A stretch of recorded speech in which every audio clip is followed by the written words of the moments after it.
श्रीमद कुंज विहारणे नमः। श्री स्वामी हरिदास विजयतेतराम, श्री युगल सरकार, सदगुरुदेव और आप सभी रसिक भक्तवंदों के श्री चरणों में दास का साष्टांग दंडवत प्रणाम। आज श्रीमद् भागवत महापुराण के नवम स्कंद के अंतर्गत 8वां अध्याय सगर चरित्र। श्री सुखदेव जी कहते हैं, रोहित का पुत्र था हरित, हरित से चंपू हुआ, उसी ने चंपापुरी बसाई थी। चंप से सुदेव और उसका पुत्र विजय हुआ, विजय का भरुक, भरुक का व्रक और व्रक का पुत्र हुआ बाहुक। शत्रुओं ने बाहुक से राज्य छीन लिया, तब वह अपनी पत्नी के साथ वन में चला गया। वन में जाने पर बुढ़ापे के कारण जब बाहुक की मृत्यु हो गई, तब उसकी पत्नी भी उसके साथ सती होने को उद्यत हुई। परंतु महर्षि औरव को यह मालूम था कि इसे गर्भ है, इसलिए उन्होंने उसे सती होने से रोक दिया। जब उसकी सौतों को यह बात मालूम हुई तो उन्होंने उसे भोजन के साथ विष दे दिया, परंतु गर्भ पर उस विष का कोई प्रभाव न पड़ा, बल्कि उस विष को लिए हुए ही एक बालक का जन्म हुआ, जो विष के कारण अर्थात गर के साथ पैदा होने के कारण सगर कहलाया। सगर बड़े यशस्वी राजा हुए। सगर चक्रवर्ती सम्राट थे।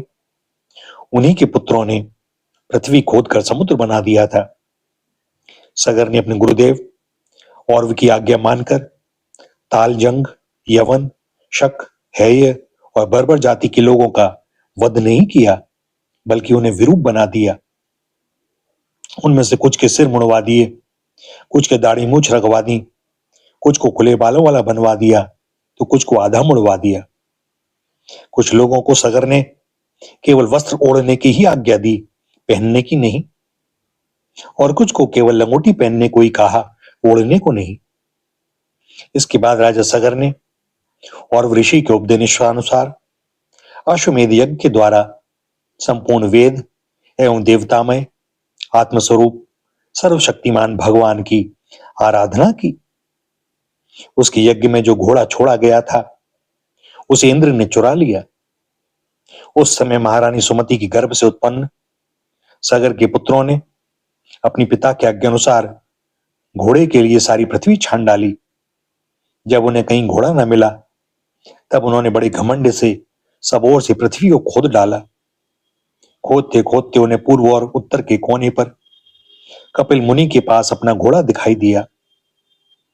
घोड़े को देखकर वे 60,000 राजकुमार शस्त्र उठाकर यह कहते हुए उनकी ओर दौड़ पड़े कि यही हमारे घोड़े को चुराने वाला चोर है। देखो तो सही, इसने इस समय कैसे आंखें मूंद रखी हैं। यह पापी है, इसको मार डालो, मार डालो। उसी समय कपिल मुनि ने अपनी पलकें खोली। इंद्र ने राजकुमारों की बुद्धि हर ली थी, इसी से उन्होंने कपिल मुनि जैसे महापुरुष का तिरस्कार किया। इस तिरस्कार के फलस्वरूप उनके शरीर में ही अग्नि जल उठी, जिससे क्षण भर में ही वे सब के सब जलकर खाक हो गए। परीक्षित, सगर के लड़के कल कपिल मुनि के क्रोध से जल गए, ऐसा कहना उचित नहीं है। वे तो शुद्ध सत्वगुण के परम आश्रय हैं। उनका शरीर तो जगत को पवित्र करता रहता है। उनमें भला क्रोध रूप तमोगुण की संभावना कैसे की जा सकती है? भला कहीं पृथ्वी की धूल का भी आकाश से संबंध होता है? यह संसार सागर एक मृत्युमय पथ है, इसके पार जाना अत्यंत कठिन है। परंतु कपिल मुनि ने इस जगत में सांख्य शास्त्र की एक ऐसी दृढ़ नाव बना दी है, जिससे मुक्ति की इच्छा रखने वाला कोई भी व्यक्ति उस समुद्र के पार जा सकता है। वे केवल परम ज्ञानी ही नहीं, स्वयं परमात्मा हैं। उनमें भला यह शत्रु है और यह मित्र, इस प्रकार की भेद बुद्धि कैसे हो सकती है? सगर की दूसरी पत्नी का नाम था केशिनी। उसके गर्भ से उन्हें असमंजस नाम का पुत्र हुआ। असमंजस के पुत्र का नाम था अंशुमान। वह अपने दादा सगर की आज्ञाओं के पालन तथा उन्हीं की सेवा में लगा रहता। असमंजस पहले जन्म में योगी थे। संग के कारण वे योग से विचलित हो गए थे, परंतु अब भी उन्हें अपने पूर्व जन्म का स्मरण बना हुआ था। इसलिए वे ऐसे काम किया करते थे जिनसे भाई बंधु उन्हें प्रिय न समझें। वे कभी कभी तो अत्यंत निंदित कर्म कर बैठते और अपने को पागल जैसा दिखलाते। यहां तक कि खेलते हुए बच्चों को सरयू में डाल देते। इस प्रकार उन्होंने लोगों को उद्विग्न कर दिया था। अंत में उनकी ऐसी करतूत देखकर पिता ने पुत्र स्नेह को तिलांजलि दे दी और उन्हें त्याग दिया। तदंतर असमंजस ने अपने योग बल से उन सब बालकों को जीवित कर दिया और अपने पिता को दिखलाकर वे वन में चले गए। अयोध्या के नागरिकों ने जब देखा कि हमारे बालक तो फिर लौट आए, तब उन्हें असीम आश्चर्य हुआ और राजा सगर को भी बड़ा पश्चाताप हुआ। इसके बाद राजा सगर की आज्ञा से अंशुमान घोड़े को ढूंढने के लिए निकले। उन्होंने अपने चाचाओं के द्वारा खोदे हुए समुद्र के किनारे किनारे चलकर उनके शरीर के भस्म के पास ही घोड़े को देखा। वहीं भगवान के अवतार कपिल मुनि बैठे हुए थे। उनको देखकर उदार हृदय अंशुमान ने उनके श्री चरणों में प्रणाम किया और हाथ जोड़कर एकाग्र भाव से उनकी स्तुति की।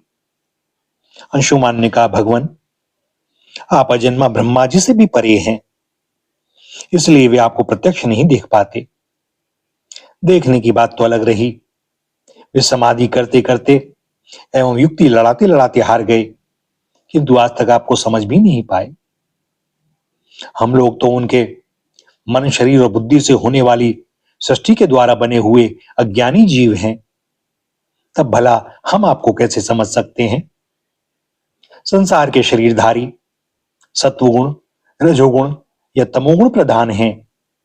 वे जागृत और स्वप्न अवस्थाओं में केवल गुणमय पदार्थों, विषयों को और सुषुप्ति अवस्था में केवल अज्ञान ही अज्ञान देखते हैं।